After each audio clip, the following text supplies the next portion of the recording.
Here we go. Here we go. We should be back right now. You should be hearing us. Apologies for the whole nonsense. I don't know what just happened.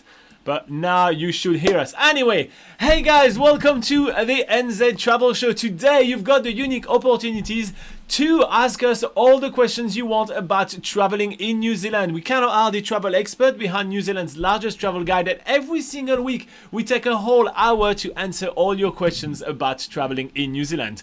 And now that we have audio, we'll be able to tell you how that works. It's pretty simple. Just right next to Laura over there is a live chat. You guys can ask us all your questions you have about traveling in New Zealand, and we'll answer them for you because we kind of are the experts of traveling around New Zealand. But Laura, why are we the experts? Well, we are the team behind New Zealand's largest travel guide, which is NZ Pocket Guide, not New Zealand Pocket Guide, nzpocketguide.com.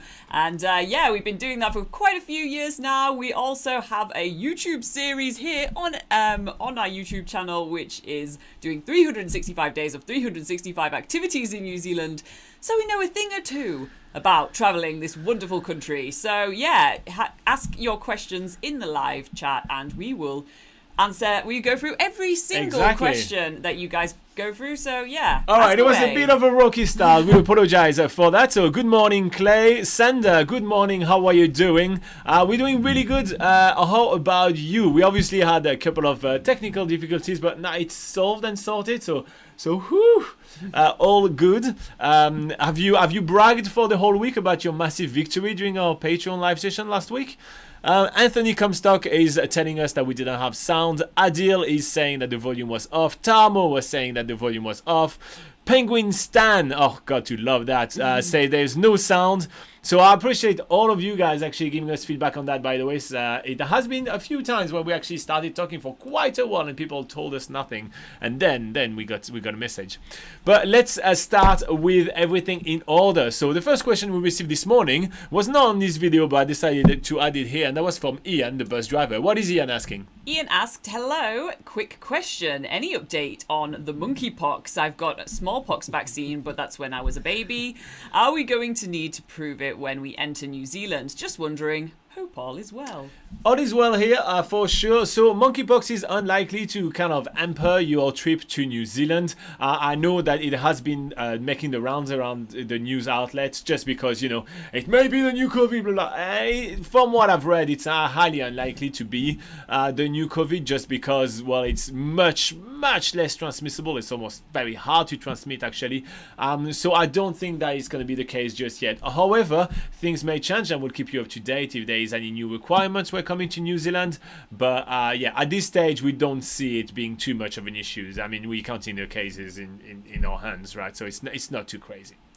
All right, who else did we have early on this morning that we didn't read? We all also Anthony Comstock? Yes, we also had Nathan earlier saying Morena, everyone. And what does Morena mean, Robin? Morena means good morning in Maori, which is the local indigenous language here in New Zealand. And then we had Anthony saying Morena from Rodeo, California. Got a sore throat, but other than that, I'm okay. Well, it's all good, Anthony. We will be doing all the talking this morning. You just have to type your questions if you have any. So that's pretty sweet. What is Nathan asking? Nathan has a pretty good question saying, where on the west coast of the South Island is the best place to visit? Okay, we're narrowing it down. So for you guys... West coast of the South Island. Yeah, for you guys that don't know, Nathan asks us every single week, where is the best place to visit on the South Island? And we said to him that we would give him a different answer every time he asks us that. But I see we're narrowing it down to the west coast. So, Robin, do you have a west coast destination in mind? I do have a west coast destination in mind. It's actually a pretty neat place to visit. I'm just loading the map right now. Hopefully that's going to load fast enough so then I can transition to our beautiful map. Wow. We should have the map. No, the map is not working. Nothing is working today. Happy times. Let me just sort this one out. Bish, bash, bosh. Okay, we should be good. Now we have a map. Nice. So we're going to go on the South Island of New Zealand and we're going to go to the west coast. and I'm going to go for Punaikaiki right here. Oh. Punaikaiki is a really fantastic spot to visit just because it's so simple to access. It's right on the main road. You literally will see the entire township by just driving through the main road of the west coast. Now in Punaikaiki there is a cave to visit, which is quite nice. There is the world famous Pancake Rocks. One of the reasons why the Pancake Rocks is so famous is because it's super accessible. It's right by the road. Everything is concreted, so even if you have issues with walking and everything, it's going to be a super easy walk for you to check that out. And basically those Pancake Rocks are basically a limestone formation which looks like a massive stack of pancakes. It looks really cool, especially at sunset, yes. West Sunset, Coast. yeah. West Coast. I was like, ooh. So especially at sunset. Plus there's some blowholes in which when the waves come in, there's plenty of water blowing out. So yeah, I really do like Punaikaiki. Yeah. What about you, Laura? Which one would you pick? I think I would pick Fox Glacier, because Fox Glacier is kind of the underdog of the glaciers of the West Coast, but it has a surprise. Always root for the underdog. I always root for the underdog, but there are some surprising and cool things to check out other than the Fox Glacier itself. You can go on walks to see the Fox Glacier from a distance, but actually that area is also the location of Lake Matheson, which is a beautiful reflective lake that you've probably seen on postcards across New Zealand. It really is like an iconic photo, which, you can find it at Fox Glacier. And while Franz Josef Glacier tends to take all the limelight and be the one that most people go and visit, Fox Glacier is pretty darn cool too, and there are some really cool places to check out in the area. Pretty damn cool too. It's the Laura rating right here. I like it. I like it a lot. All right, guys. So that was our answer for Nathan Baith. Now, scrolling back down, we had Clay that says good morning, all the way from Dunedin. Clay is one of our lovely Patreon. And before we're reading what Baby Burns is saying, we do have the question of the day. Question of the day. Woo! Question of the day. Yo, yeah. Question of the day. Woo! Yay! Alright guys, so today the question of the day is relating to basically what I've noticed at the moment. Flights to New Zealand are extremely expensive. The average right now that I've seen is about 3,200 New Zealand dollars. So it's quite high. So I'm really curious, what is your budget for your return flight to New Zealand? How much in your budgeted trip did you allow for flying to New Zealand? So I'm giving you several options. So $1,500 and under, good wishful thinking. 1,000. That could be from Australia. Yeah, if you're from Australia, that works. Yeah, 1,500 to 2,000 New Zealand dollars. So this bracket, 2,000 to 2,500 New Zealand dollars. That other bracket are above 2,500 New Zealand dollars. So I'm just really curious about what you guys are currently willing to pay in order to come to New Zealand, because I don't know how low the price are gonna get back with all the world events that we're having, the super high prices, price of gas, as well as the low competition at the moment, since traveling to New Zealand is still, a little bit regulated, let's say, at the moment. So if you don't mind voting, we'll tabulate all the results at the end of this live session. Is tabulate a word that works? I think it works. I like it. Yeah, I know, tabulate. I was not expecting you to say that, but yeah, I approve. All right, what is Baby Burns saying? Baby Burns says, "Sup, guys." Well, that's a lot of zzz. Indeed, and I didn't want to miss a single one of those S's. Yes. And then we have Baby Burns again saying Kia ora morena. Nice. Lots of Te Reo Maori going on our I live like chat. it. I like it a lot. And then we have Clay saying, did it get as cold up there as it did down here in the last couple of days? Came from nowhere. Yeah, it's been very stormy, I think all across New Zealand for the last maybe 2 or 3 days.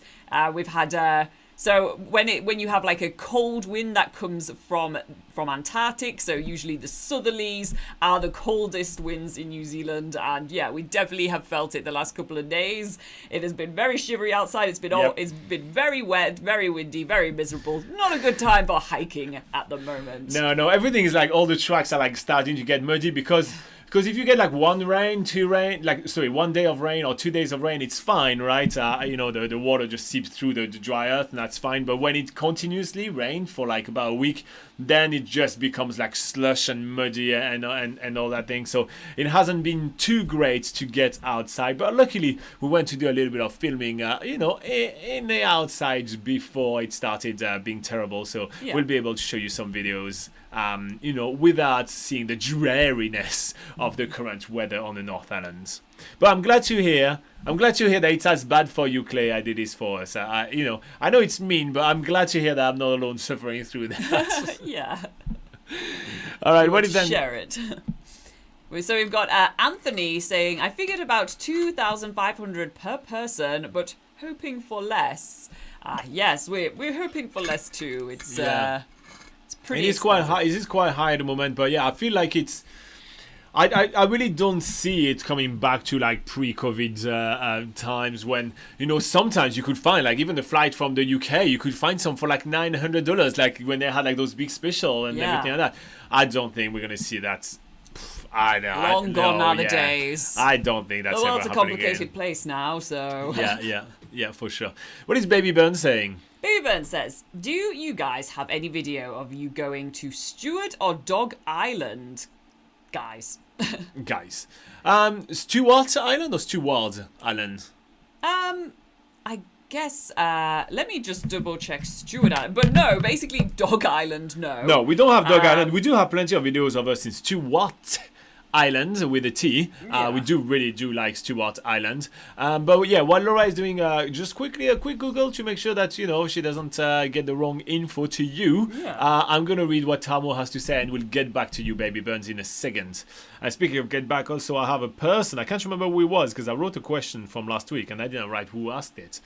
Okay, so Tamo says, I've booked and paid for my flight ticket long time ago in October, and therefore not as pricey as it would have been buying it now. About 1,400 euros to New Zealand and back. So we'll say about 2,100, 2,200 New Zealand dollars, I guess.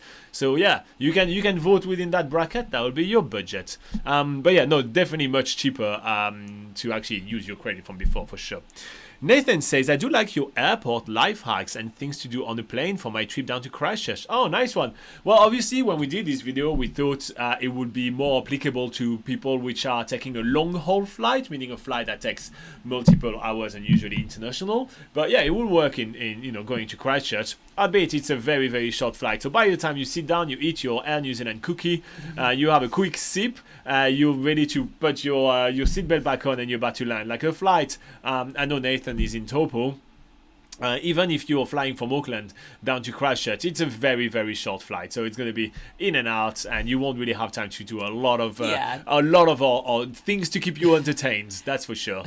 Yeah. So yeah, I actually didn't find any results for Stewart Island. Yeah, I think it's Stewart Island. I think it's just a typo. Yeah. So yeah, we certainly have videos for going to Stewart Island. So we actually have several videos. So yeah, check out us doing the freshwater track, part of the Southern Circuit, which is one of the many multi-day hikes you can do on the island. We actually took a flight over to Mason Bay in Stewart Island and hiked our way back across the island and got a water taxi to do the final stint back to Oban, which is the main town of Stewart Island. Oban. And one of our favourite things to do there is Ulva Island. Although we didn't go to Dog Island, we did go to Ulva Island, which has regular and affordable ferries to get over there. And that's one of the probably one of the best bird island sanctuaries that we've been to. I actually think it's the best bird sanctuary in the country, at least in my opinion. Yeah, it's definitely the best one that we've been to. And it's absolutely amazing. So yeah, we have a video on that as well. So by all means, go on YouTube and search NZ Pocket Guide Stewart Island, and you will find a few results from us. And you will be able to see us doing a multi-day hike in Stewart Island, and you'll be able to see us spotting our first kiwi bird in the wild ourselves, which was pretty cool. I'm pretty excited about that. Okay, yes, Baby Burns actually is clarifying the fact that it says, Stewart, I think. Yeah, that was Stewart. Okay, cool. It just, sometimes there are some things called very similar names, and you just want to make sure that we don't give you the wrong information. So we've done our research, we found it, that's all good. What is Sanders saying? Sander says, I noticed on Hostelworld that there are a lot of hostels closed down because of COVID. Do you think that they will open up before summer?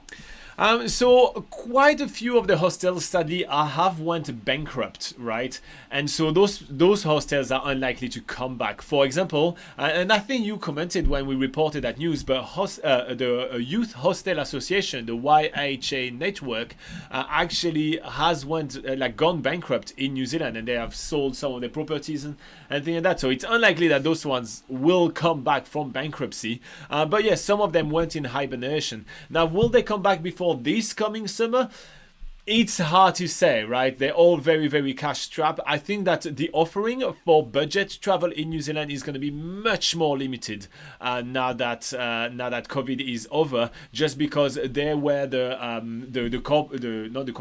companies that had much less of a buffer to weather the strain of COVID. So I think that what you're seeing opened right now is probably going to be the vast majority of what will be available for when you come in summer. There may be a few extra that will pop back in, but I think it's going to be you're going to have to make do with what is currently available at this stage. Obviously, it's not a news that I take any pleasure in reporting, but it's just a gut feeling that I'm having right now.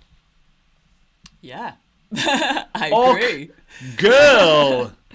Orc girl. I was thinking that yeah, I know. Could that be the username of the day? Girl. So Orc girl, I don't think you have been in a live session ever before, but every live session I do award an award. Yes, I give away an award for the best username. This award has a monetary value of $0. It's just a bit of pride for yourself. And today, Orc girl is our best username of the week.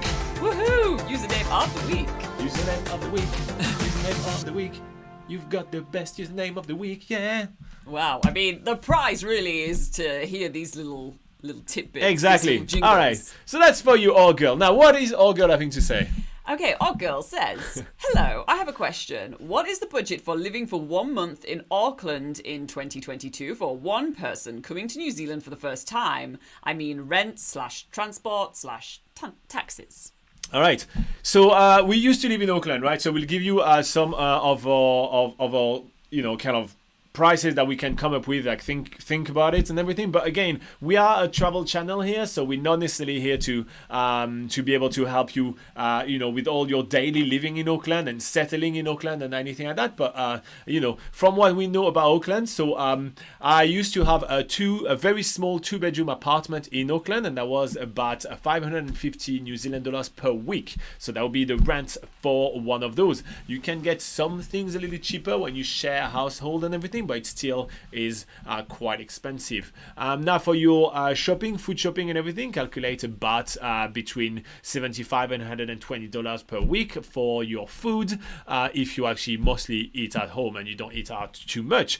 When it comes down to transportation, it depends where you work and where you want to go for. Buying a second-hand car will cost you about 4,500 to 6,000 New Zealand dollars if you want something that's not going to die too quickly. And then if you want to fill up your gas tank, that's probably going to cost you about $120. Hopefully you only do about one gas tank a week during your commuting because you're not working too far away from where you are. If you want to use public transport, it will cost you about $3 for each way in the bus. But at the moment, at this stage right now, they're giving a lot of discounts for public transport in order to incentivize people to use it more and also offset the high cost of gas at the moment. So you may be able to get discounts on those. When it comes down to taxes, you pay taxes when you purchase things in New Zealand. There's something called GST, so that's 15%. It's always included in the price. And when you work, there are taxes which are collected on your paycheck, but usually it's all calculated for you, so it will depend on how much you earn, so I can't really go over all that. But I hope that gives you a bit of an understanding about what the cost of life. However, if you go on NZ Pocket Guide, we do have a lot of ways for you to understand the cost of life in New Zealand. Laura, do you want to talk about that a little bit? Yeah, so you can check out, we do have a few articles. So in terms of typical expenses, we do have first of all, a travel budget guide on nzpocketguide.com. If you head to travel tips, then possibly budget, travel advice and budget. Robin knows the website more than me. Head to that, and that is where we've got a couple of different budget sort of articles. We do like how expensive is New Zealand is one of them. The travel budget, which sort of gives you more like typical grocery prices, price of gas, or linking to more recent prices of gases, because that is changing quite a lot at the moment, etc., etc. And then if you want to look more into like the cheapest type of accommodation, you can head to our accommodations section of nzpocketguide.com, and we have is it long term or cheap? We have long term. We have long term as a category that you can go on, and then we have our guides to affordable or cheap weekly accommodation in New Zealand, which is a good place to start when you're looking for places to, for instance, when you're trying to find somewhere long term. We give you advice on maybe hostels or Airbnbs or other types of long term accommodation where you can sort of base yourself for a little while you're doing your house hunting or, you know, rental hunting or whatever. So quite a few articles there to help you with planning your budget, planning the sort of expenses that you might be having in New Zealand. And just one more thing. Oh, no, it doesn't matter. No, it doesn't matter. Okay, so yeah. I had something in my mind and then it went, so I was just like, okay, let's just move on. Okay, so Orc Girl, I put both of the links of those categories on our website, available to you in the live chat right now. The website is entirely free for you to use. So yeah, just click on those links and you'll be directed to both the budget section as well as the long-term accommodation sections, where you'll be able to get yourself a lot of tips in there. So I hope that's helpful for you, Okay Girl. She also looks like she's really happy about awards. I mean, who wouldn't be, really? I mean, you know, this is the award of the century right here. I mean, it's CV worthy, I say. In extracurricular activity, it's CV worthy. All right. Sander is saying something. Sander says, then it will be really difficult to find a bed in a hostel this summer, I think. Might need to look for alternatives then. You can look for alternatives, which we actually do have an article on nzpocketguide.com, which are other cheap alternatives to hostels in New Zealand. We actually do have like a top 10 article specifically about that if you do want some alternative ideas that you might have not thought about. But also another thing you can do is actually book a little bit more in advance. Yep. You know, the closer to the date, you're kind of going to lose. it. Yeah, the more budget you're going to want to travel, I think the more you're going to have to kind of trade in flexibility for budget, and you're going to have to kind of book ahead in order to secure your spot there, but therefore you lose the flexibility of being able to book a little bit less early, you know, to be able to get a discount. Yeah. Yes, that's exactly what I was going to say. Just maybe just book a little bit more in advance, and you're more likely to get your first choice. And I think that's also going to spread quite a lot the budget travelers over to holiday parks, because holiday parks have actually thrived during COVID, because Kiwis, New Zealanders, not the birds and not the fruit, tend to actually really enjoy holiday park. A lot of them have, all their camping gears, all their camper vans and all that.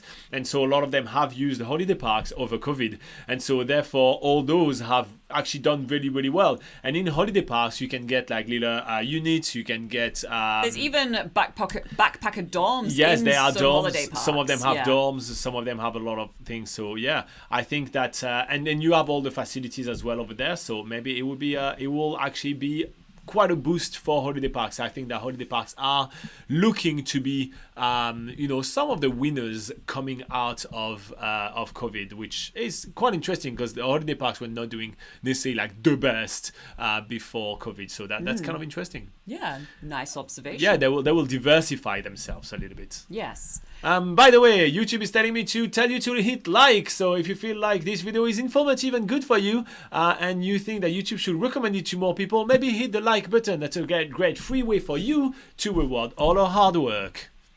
Awesome. Okay, so we had Orc Girl saying, thank you guys, that's awesome tips. Very glad we could help you with that, Orc Girl. We have Michael Stewart saying, where in Northland is the best place to go for holidays? Well, obviously, like Pahia is obviously kind of a really big hub, I think. Yeah, I think it's the hotspot, but I think it's for a good reason, right? There is really access to a lot of places. Like everything is within an hour drive from Pahia, which is quite good. And it's also a big hub to be able to take your bus tour to go all the way to 90 Mile Beach, to explore one of the 144 islands that makes up the Bay of Islands. And there is a really awesome mountain biking park. There is some historical site with the Waitangi Treaty grounds. There is so much in Pahia. I feel like this will be like the first, but it wouldn't be. It is the first thing that comes to my mind when it comes to Northland. Do you have something a little bit more obscure, a bit more hidden gems on your mind? I'm thinking of Hokianga, which it's a really cool harbour area in obviously Northland, a little bit further north than Paihia on the east coast. Yep. And it's surrounded by really like beautiful natural attractions. You can go to the Waipua Forest, which is one of the best places to check out kiwi birds in their natural habitat, which is pretty awesome. And to check out the largest types of trees in New Zealand, which are kauri trees. Very big trees. Very big trees. We do have videos on the channel of us checking out that area as well. So if you want to check out those videos, see what is around, then go ahead. Beautiful beach area as well. Yes. Okay, so we have Baby Burns. Oh yeah, Baby Burns back here. Just view your video about Stewart Island. Cool. Wow, that was quick. Well, welcome back. That was fast. What is Sarah having to say? Sarah McLeod, which I have to say, I think I recognise that name, saying, yeah, it's from Highlander, right? McLeod, they're the Highlanders? Yes, she is a Scottish warrior. Yeah. Any ideas on how to do Queenstown on a budget? Want to spend quite a lot of time here, but don't want to overspend. That's a tough ask in Queenstown, Sarah. I feel like it will be a strain on your budget no matter how you cut it. But is there a couple of ways you can shave off some? There are a few ways. So you can of course stay in more budget accommodation. You can stay in hostels, which Queenstown is one of the few places in the country where hostels haven't gone bankrupt so much. There's quite a few hostels to choose from in Queenstown. Yeah. But again, make sure you book early to get the best spots. Yeah. There's that as a starting tip. You can also do some of the free things to do in Queenstown, which we have a very extensive list on nzpocketguide.com of free things to do in Queenstown. Of course, a lot of them are going to involve hiking and doing like walks to see really beautiful areas. There's ways to get to the top of the gondola, which without actually paying to take the gondola, for example. So there's quite a few quite a few sort of like cheeky little free things that you can do while in Queenstown. Yeah, I think like the most important, if you're planning a trip to New Zealand, right, I think that one of the most important things I will say is not to base yourself in Queenstown just because that's going to be a money pit. It's going to be like a sinkhole of money. Yes. But when you go to Queenstown, like the first thing you can do is to shave off money on your accommodation, right? Accommodation can be really expensive. So booking early, as we were talking before, especially for the budget accommodation. So for example, there's a really cool hostel called Sir Cedric's Tahuna Pods. What a mouthful. That is a name and a half right here. And so it's a pod hostels. And you stay in there and you have like your own little kind of area with a curtain that you can close. And it's really cool. And so, it's one of the cheapest kind of places to stay in Queenstown. There is also Flaming Kiwi, which is also quite good over there. And so, when you sorted out a cheap enough accommodation for the length of your stay, then be really choosy with your activities. A lot of time as well is that one of the tips that I want to give is like when you're in Queenstown, you do not need to do all those activities in Queenstown. There are jet boats outside of Queenstown that will be cheaper because they don't have that Queenstown sticker price. There will be like, bungee jumping to do elsewhere than Queenstown. There is a lot of other places to do those activities which are branded Queenstown. Like I personally will argue that skydiving is not best done in Queenstown, yet it is one of the most expensive in the country. So maybe don't do your skydiving in Queenstown and do it elsewhere, and you'll shave off like $50 out of that. And every time you shave off like $50, so that's 1.5 night at the hostels, for example. Yeah. And so boom, you can spend a 1.5 night extra in Queenstown. Just keeping that in mind when planning your trip, I think, around Queenstown. And actually we have a local right here, Clay from Dunedin. He goes to Queenstown really often. Actually, he was in Queenstown last month. And he says, Sarah, good luck. Unless you just want to take in the scenery. So yeah, he also say absolute. Yeah, absolute QT actually. Absolute LOOT at the end. Yeah. Queenstown is central and very cheap. Yeah, and that's a hostel as well. Yeah, that's a hostel, and it's right on the lakefront as well, which is it's a really cool place. Actually, I will pick this over Tahuna Pod because you have a better location with Absolute. Yes. So yeah, Yeah, I will you can't actually get pick more Absolute. central, I don't think. Yeah. No. So yeah, very good tip, Clay. Thank you very much for that. Speaking back on Clay, what is Clay saying after that? After Sarah? Yeah, Clay says, have you ever stayed in those pod things? Basically a human car. Oh, well, what I was talking about. Yes, actually I have. So it's not a human car park. You just have your bed. The good thing about it is that it's the same than the hostel dorm, right? It's just you have your bed and you can actually close the curtain and have your own privacy. I think it's the future hostel, right? It's hostel with privacy. Yeah. So I think it's pretty cool. You don't feel too confined. Like I was thinking, oh my gosh, I feel too claustrophobic and everything. Nah, you find it, and it's all good. And it's usually better than a lot of hostels have just like really old squeaky bunk Yeah. beds and stuff. Like pod hostels are usually constructed a little bit more sturdy, and it's Yeah. a bit of it's kind of it is more of an upgraded hostel experience. There you go. If you want the premium hostel experience, Yeah, look flash for packing. Pod. Oh yeah, I forgot about that Yeah. term. That was all the rage before COVID and then completely disappeared. All those Before- buzzwords yeah. sometimes they just show up and then they completely disappear. Exactly. All right, what do we have? What is Baby Burn saying? Baby Burns says a little bit out of topic YouTube wise, but what do you guys do in the future with the channel? What do we want to do with the future? The channel is just a very small part of what we're doing. For our business and everything. So I don't know if you know, but we do sorry. So we run something called South Pacific Pocket Guide, which is the name of our company, and within that we do have the New Zealand travel guide, but we also have a travel guide for Fiji, Tonga, Niue, and other upcoming countries. And we are continuing to develop and promote sustainable tourism in the South Pacific, and that's kind of our mission, and that's why we are not a for-profit company, meaning that Laura and I can never pay ourselves more than minimum wage, and all the money that we're making, we spend it on sustainable projects in the South Pacific. That's kind of our mission.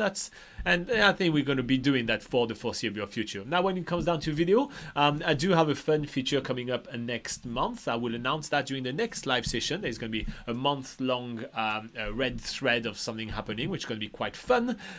So that's kind of like what's happening. We are going to have some extra guests for this live session. We're sometimes going to replace Laura and actually have something else instead of that. That? How dare you? So sometimes that's going to happen. But yeah, just doing more guests, doing more of the content, answering more of your questions. And hopefully as travel continue to recover, we're going to get more people coming to watch our live sessions, because although I do enjoy the fact that, we literally always with like 10, 15, right now we're 16 viewers. It'd be cool to have like 50 people at a time. That'd be a number that I'd be comfortable with, where it's not too many, but not too little as well. And yeah, so I'd love to have an average of 50 people watching the live session every week. So yeah, that's basically where I think we are. Do you have anything to add? Is there something you wish you want to do? No, I think you covered just about Cool. everything there, Robin. Yeah, but yeah, if you want to do more with us on YouTube, make sure to join us on Patreon. You get a lot of perks. You get an extra hour of live session. We do a lot for Patreon, so it's kind of cool. Yeah. All right, what is Michael Stewart saying? Michael says, "Yay, Clay is here." Nice. Hey, we're always excited to have Clay around. Sarah McLeod is saying, thank you guys, a nice heart emoji. I always do like a good heart emoji. I do like an emoji, by the way. This is emoji-less so far, guys. Yeah. I think that's the first emoji we have since the beginning. So, No, we had a couple of smiley faces. Yeah. So, yeah. And sad faces. Come on, guys. Go on with some heart emoji. And make sure to vote for the question of the day. So, we're about halfway through our live session right now. Let me remind you about the question of the day. Do we need to do a jingle Question again? of the day. Woo! Question God. of the day. Yeah, it's the question of the day. All right, question of the day is relating to the fact that prices at the moment are extremely expensive flying to New Zealand. The current average is 3,200 New Zealand dollars. Are you willing to pay that much to fly to New Zealand? So, my question is, what did you budget? What did you input in your budget for traveling to New Zealand when it comes down to your return flight? So, just the return flight portion of your budget. What did you allocate? So, the first option is 1,500 New Zealand dollars or under. Then we have 1,500 New Zealand dollars to 2,000 New Zealand dollars. Then we have 2,000 New Zealand dollars to 2,500 New Zealand dollars. Or we have over 2,500 New Zealand dollars. New Zealand dollars? New Zealand dollars. So far, you guys, the vast majority of you have planned under 1,500 New Zealand dollars. I have not seen flights to New Zealand for that cheap just yet, so it looks like you guys are still... Even from Australia? Oh, yeah, no, from Australia, There'll yes. be quite a few people coming from Australia. Yeah. So, yeah, if you're not from Australia, pretty much from anywhere else, Yeah. I haven't seen anything that cheap. Okay, so do you like my style? Has a question. Ooh, if only you were in there earlier, I think you might have taken the No, username. Orc Girl was cool. I don't know. If you come back next week, do you like my style? You may get an award from me. So here you go. Come back next week. Okay, so do ya like my style says, hey, do you know if I need an NZETA if I'm already holding a working holiday visa? Easy answer, no, you do not, because you've already... Sorted. Yeah. You have already, paid your money to the New Zealand government by getting your working holiday visa, and likely you did have to pay a fee for that unless you are from the US. But either way, even if you were from the US, even if you weren't, if you do have a working holiday visa, you don't need to do the extra step of getting the NZETA. Simple. Simple and sorted. Here you go. That didn't happen. Cool. All right. What do we have? Fabio, which is one of our Patreon. He says, hey guys, I cannot be here today because I have a family event. Oh no. Oh, we were with your family, Fabio.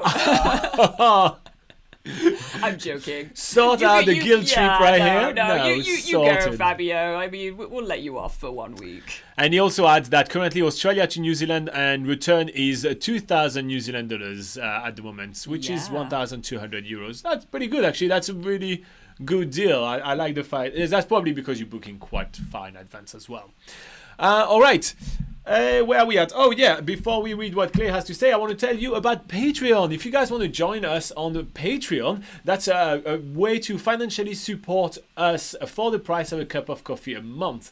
And in doing so, you're going to score yourself a lot of really awesome perks. You're going to get an extra 1 hour live session every single week. So after this live session right here, we hang out with you for another 1 hour. Actually, this week, I did post a video where me with the Patreon, we played The Price is Right, but with only New Zealand items. So, it's kind of like the kind of shenanigans that we get into during the Patreon live session, giving you a bit more of an understanding about what is life like in New Zealand. So if you feel like you want to get that and come and ask us a bit more, you can ask us a bit more personal questions, but also a bit more off topic and New Zealand live questions.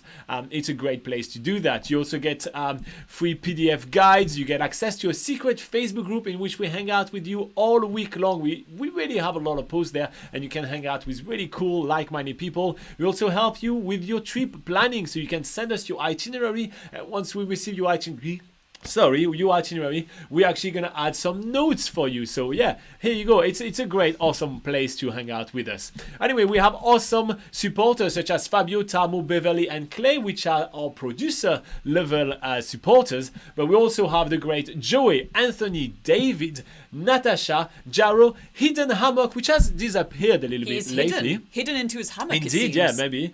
We have Sander, which is right here in the live chat with Oriol planning his honeymoon, even in the Cook Island, Christina, which is not here today. She's told us.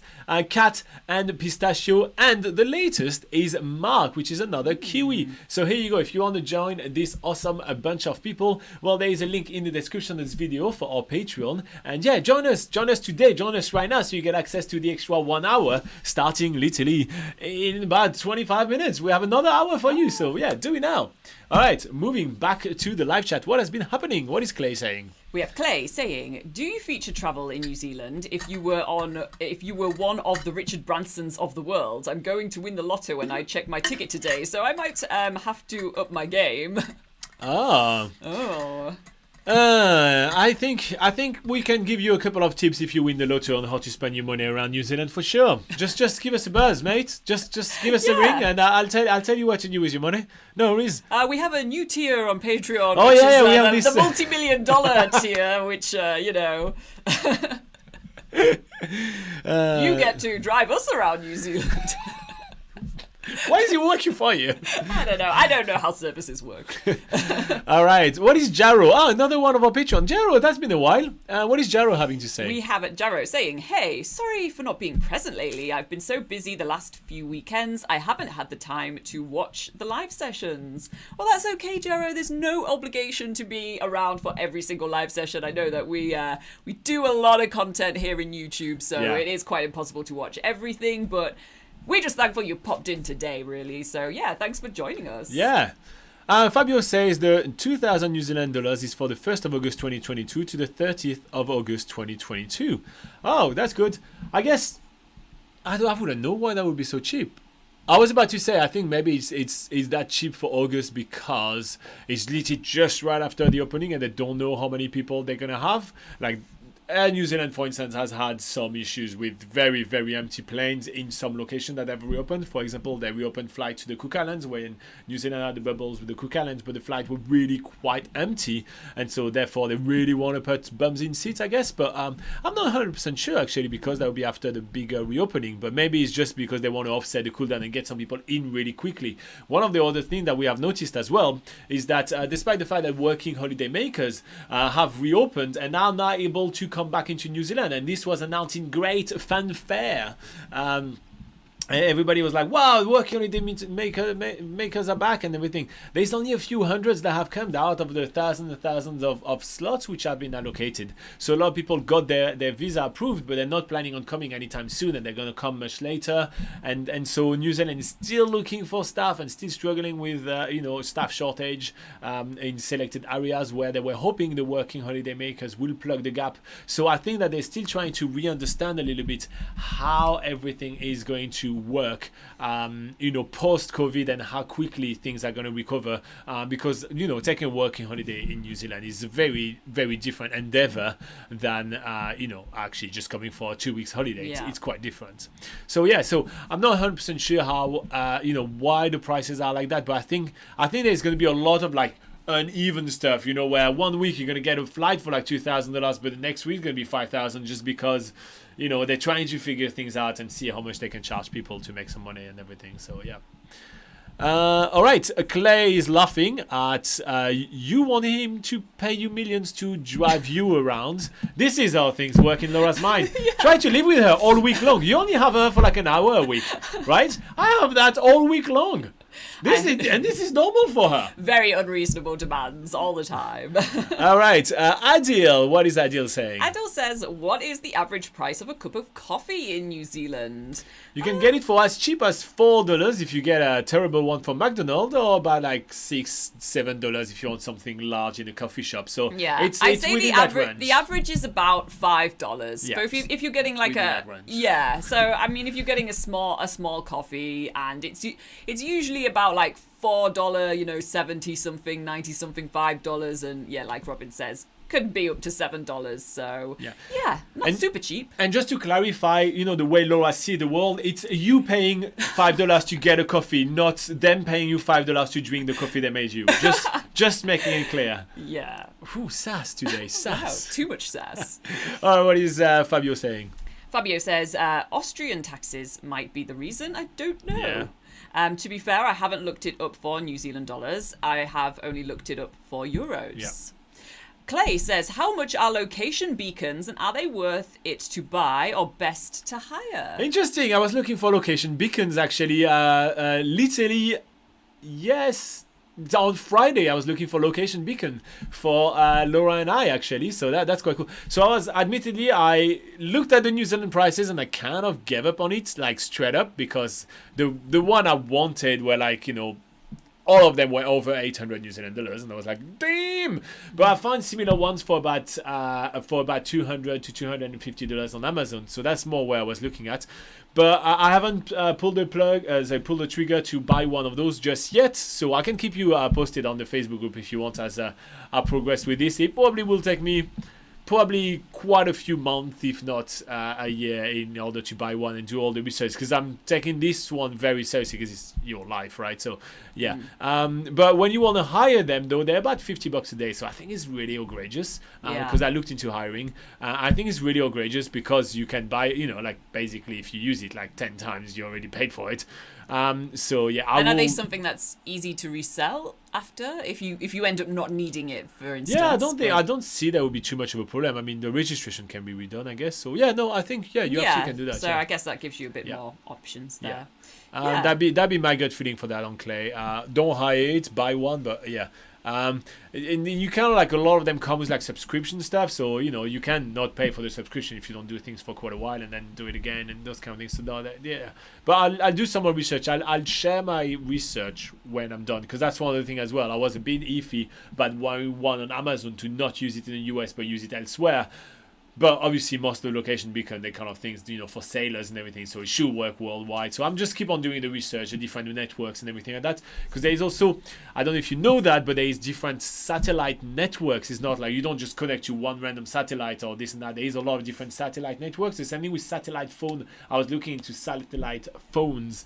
And it's kind of different. You get two main kind of network to use with different price tier and also different placements. So depending on where you're planning on spending time, I'm talking way too much about that, but yeah, depending on where you're planning to spend time into, you have like both companies don't have the same coverage. So you may have like coverage with satellite only about like 10 hours a day with that company in that certain region, but on that certain region you may have coverage because that company has like two different satellites, or they have a geo-orbital satellite, which means a satellite that will travel at the same speed on Earth and always stay above that region, rather than satellite that turn around and actually just cover that region from time to time. So there's a lot of things like that.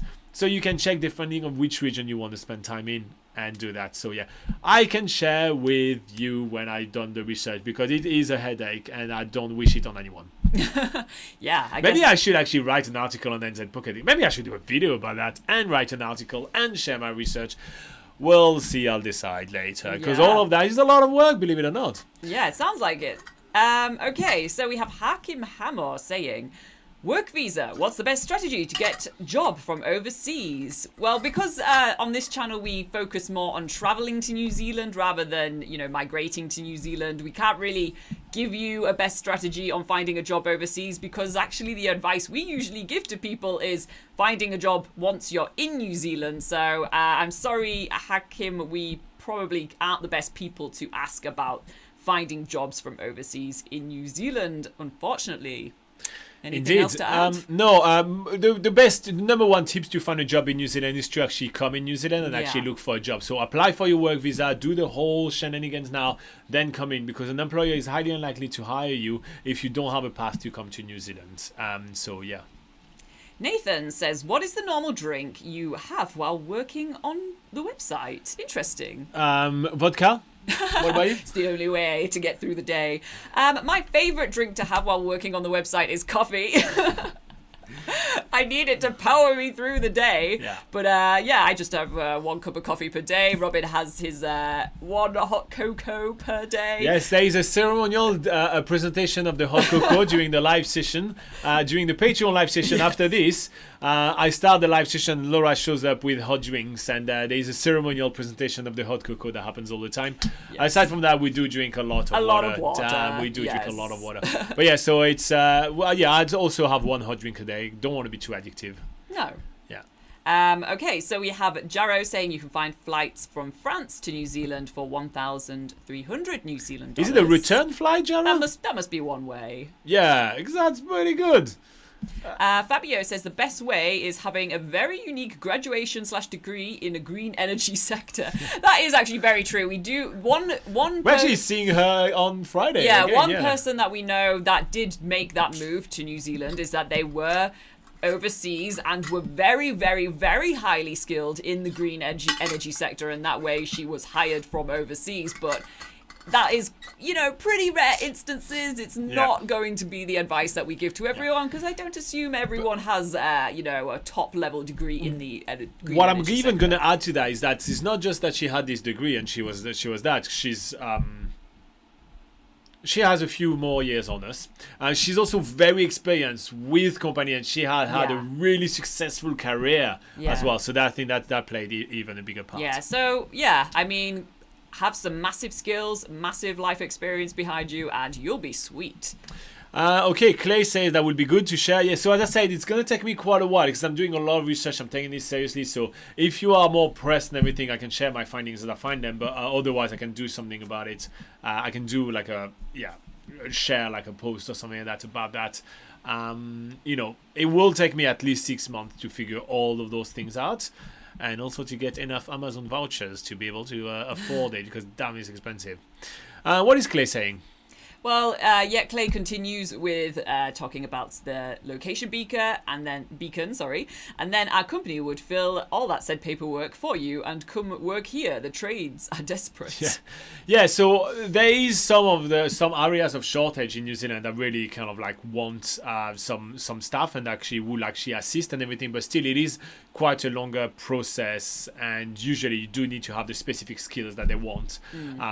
I.e. probably plumbing, I guess, if it's Clay's company, I'm guessing, yes, or anything something to do with trades and painting and everything like that. So yeah. I think the biggest hurdle is getting to New Zealand, and then once you're in New Zealand and finding jobs once you're here is actually pretty. I mean, there is so there is a website, job search website called Seek, and they're branding it the Great Job Boom. So that's how they're advertising it all around right now, and that just means that really, basically, they are very, very low unemployment in New Zealand. So companies are fighting over workers, which is kind of interesting. Adil says, I've watched the video of Napier prison tour. Seems you both had a great time, but an aroma of bodily fluids, odour or stench are more accurate description. Yes, that aroma or, yes, stench does still haunt me to this day. There was a very weird... To this day? To this day. Wow. There was a weird pungent smell to some of those prison cells. So, that does stick with me, I have to admit. Yeah. So, it makes it feel like the place. It's authentic, It's an authentic prison experience. You think it's going to smell like daisies and roses in a prison? No, it's not. It's going to smell like... well, I like that Nathan is actually coming up with his way to wrap up the live session. Nathan, I want you to wrap up the live session like that every week. That'd be fun. So Nathan says, have a great rest of the day. See you all next week for a fun live stream, and then lots of emojis. Nice. So I'm guessing you're getting to work as well. So obviously last week we did this Price is Right with the Patreon because one of the Patreon called Fabio was asking questions about cost of life in New Zealand and the price of goods in supermarket. And I did a bit of an experiment actually this morning. I was planning on talking to him about it, but then he left to spend time with his family. But so I basically did shopping for like about $150 worth of food on both New World and Pack and Save, which are both the same company, but one of them is more expensive than the other in general. And for exactly $150, that I was trying to do the shopping, so it was $150.48 in Pack and Save. It was $158. In a New World, so there is a difference of about 6% of prices between New World and Pack and Save from my findings. Hey, so it's good to have 6.5, something like that person. Yeah, so good to have some specific research done on that. Exactly. So I've done a bit of research with like just milk, flour, just those kind of things, eggs, butter, those kind of things. So yeah, Anthony Comstock is trying to wrap up the live session as well. Everybody's trying to kick us out early. We have another 8 minutes, guys. Keep on going with the questions. We have 4 minutes. No, that's not how it works. It's the one. Oh, you go for that one. Yes, okay. Because this is including the preview at the beginning. Yeah, so we never look at that. Very true. I'm new here. Anthony says, "Hey, meet Laura, our new intern today." Anthony says, "Stay safe, but I'm here till the end," which we will get printed on T-shirts one day, maybe. All right, you've still got 7 minutes to ask us your questions about traveling in New Zealand. But in the meantime, I'm actually going to catch up with somebody last week. Asked us to find out about a 4x4. Car rental that will allow off-roading. And no, and I couldn't come up with something just from the top of our head because it's a very unusual question that we don't often have. And most of the time, car rental companies will have insurance terms and conditions that will actually prohibit you to go out of tar seal road. And actually, they will say no gravel road, no dirt road, those kind of things. So yeah, it sprung to our mind, but like, okay, we need to look into that and see if that's doable. Well, I did find 2 companies that look like they will allow this this. However, when contacted, I still haven't received an answer from them. So I'm still pending an email from them to actually confirm that this will be allowed. But I have two companies for you. But before I start with that, just do be aware that there is a lot of regulation around responsible campings around New Zealand. You cannot just set up your tent wherever you want, however you want. You cannot just drive wherever you want, however you want, and sleep in your car or tent. Make sure that you're aware of that when planning your trip off-roading in New Zealand, and you do your research, because there is a lot of regulation, and quite often you will be able to get away with traveling in New Zealand without a four-wheel drive very easily. Very easily. Anyway, yes. With that kind of disclaimer out of the way, let's talk about off-roading in New Zealand. So the two companies that I found are 4-wheel drive, so 4WD Hire. 4WD Hire is the name of the company, and they do have actual 4-wheel drives that literally switch to normal road driving and to 4-wheel drive, so actual proper 4-wheel drive that you can go up and down and everything. And it really looks, according to their website, that they let you kind of do whatever you want with the vehicle within reasons, but yeah, they let you actually go off-road. The other one is off-track rentals, and they're quite interesting because they do give you some 4-wheel drive, but all those 4-wheel drive actually have those roof tents equipped on top, so you can sleep on top of your van. So those Instagram pictures of 4-wheel drives with the tent on top, well, that's the guys. So I still don't know how far off roads you get to go with those cars and what are the terms and conditions and all that, but that's the two companies that will allow you to do that. So that was a promise that I made to somebody. I don't know who's the person. Yeah. I actually can't remember who actually asked that. Maybe that was Baby Burns. Am I wrong? Is it you, Baby Burns? I feel like it's either one of our regulars or one of our Patreons. Yeah. So yeah. If that person is watching this week, let us know, because we did the research for you. Here you go. All right, Gabrielle Wild is talking to you, Laura. Gabrielle says, I really like you both. Oh, she's talking to us. Nice. I like it. Oh, I like you too, Gabrielle. Gabrielle, you're my new fave now. I'm going to apply for a working holiday visa. However, in my country, there is a few vacancies. Yeah. So some countries for the working holiday visa have heavy quotas. Or low quotas, I would say, and so you kind of have to fight for your spot. Yeah. So the one tip I will give you is to actually make sure that you do the calculation, or you go to a time converter website and you check at what time and date in New Zealand that opens, and apply literally right on the spot, because sometimes those vacancies are gone within minutes. I've seen that, especially for example from Mexico. Yeah. In Mexico, they're quite famous to be gone within 10 minutes. All the spots are gone. Obviously, with COVID, you never really know, are people willing to and ready to travel yet again? Will they all fight for the quotas just yet?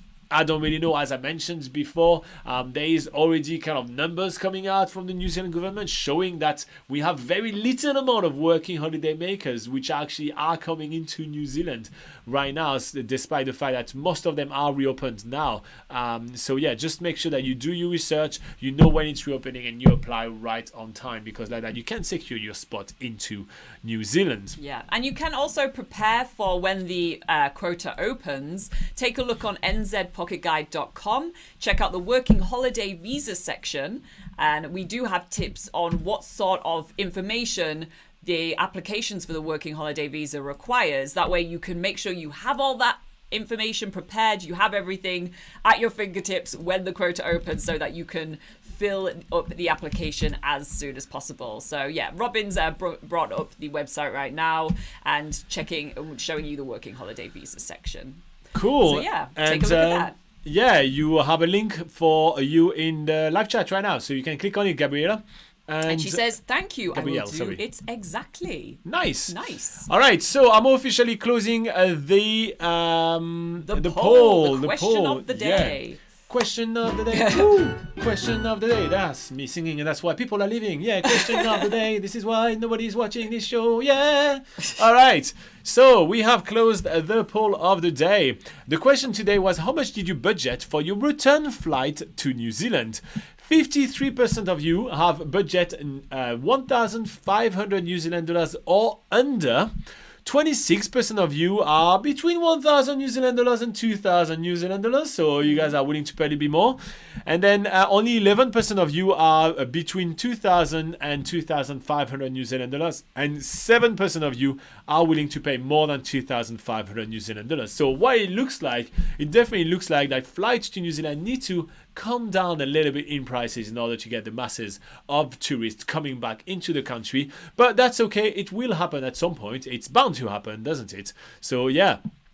And yeah, there's Tamo that's commenting and say 53% are probably coming from Australia. That's what I was saying before. It's like, surely that's the case. Clay says, does he practice that before you guys go on, Laura? Well, as you can see, he doesn't. What? What? Oh my gosh, I cannot believe we're finishing on such a rudeness and sass. Oh, Such a rudeness. such a rudeness. Shocking. And Anthony says, but all that depends on which country you're coming from, of course. it definitely does. You know, a country that will have direct flight, like let's say you will come straight away from San Francisco, for example, or straight away from Hong Kong, it's only one flight. But let's say you're coming from London, you've got to hop around a little bit and make your way to New Zealand in 2 flights. Albeit they start working on like some direct flight, New York to Auckland or something like that. But I will wish it on no good soul. I think like the changing flight and actually stretching your legs at the airport is a godsend when the flight is that long, but that's just a personal opinion, obviously. Alright guys, so that wraps up this live session. We'll be back next week. If you want an extra hour of this, join us on Patreon, because that's exactly what we're about to do right now. I'm about to start an hour exclusive Patreon live session. In the meantime, we got plenty of shows and videos coming up for the whole week, so don't forget to hit like and subscribe to reward all our hard work. Keep safe, keep traveling awesome, and we'll see you in the next video. Bye bye. See you next week. Bye.